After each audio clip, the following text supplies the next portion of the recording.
Hezbollah पर फिर कहर बनकर टूटा इजराइल। हिजबुल्लाह के एक और कमांडर को किया ढेर।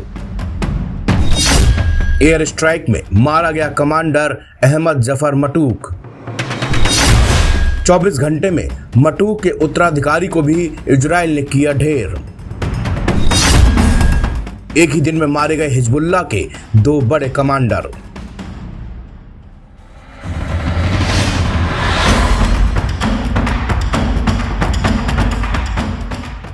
हिजबुल्लाह पर इजराइल का कहर थम नहीं रहा। इजराइल ने हिजबुल्लाह के एक और कमांडर अहमद जफर मटूक को एयर स्ट्राइक में मार गिराया। इजराइल सेना IDF का दावा है कि उसने एयर स्ट्राइक से पहले हिजबुल्लाह के पिंड जेबल जोन के कमांडर अहमद जफर मटूक को मार गिराया। इसके बाद 24 घंटे के भीतर उसकी जगह लेने वाले शख्स को भी ढेर कर दिया गया। IDF ने बताया कि लेबनान के सीमावर्ती गांव बिंड जोबिल के प्रभारी हिजबुल्लाह कमांडर अहमद जफर मटूक लड़ाकू विमानों के हमले में मारा गया। टाइम्स ऑफ इजराइल की रिपोर्ट के मुताबिक IDF ने कहा कि एक दिन बाद ही मटूक के स्थान पर आए शख्स को क्षेत्र में हिजबुल्लाह के तोप खाने फोर्स के कमांडर को एक अलग एयर स्ट्राइक में मार गिराया गया। इस तरह से ईरान और हिजबुल्लाह के खिलाफ लगातार सैन्य अभियान चला रहे इजराइल ने एक ही दिन में हिजबुल्लाह के 2 बड़े कमांडरों को ढेर कर दिया।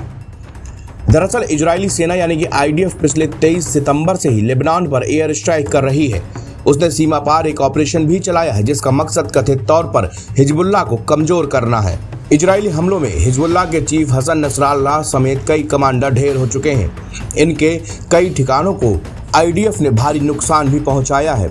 हालांकि लेबनानी ग्रुप भी इजराइल पर ताबड़तोड़ मिसाइलें दागकर पलटवार कर रहा है।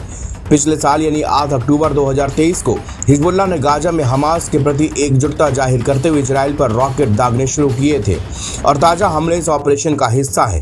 इससे पहले इजरायली डिफेंस फोर्स यानी कि IDF ने शनिवार को ईरान में कई सैन्य ठिकानों पर सटीक और टारगेट हमले का ऐलान किया था। इसके साथ ही ईरान को यह भी चेतावनी जारी की गई थी कि अगर उसने तनाव बढ़ने की जरा सी भी गलती की तो करारा जवाब मिलेगा।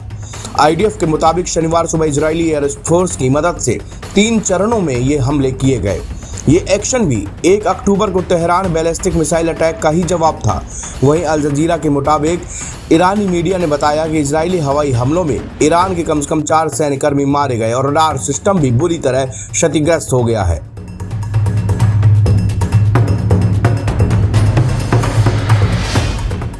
NBT ऑनलाइन की रिपोर्ट।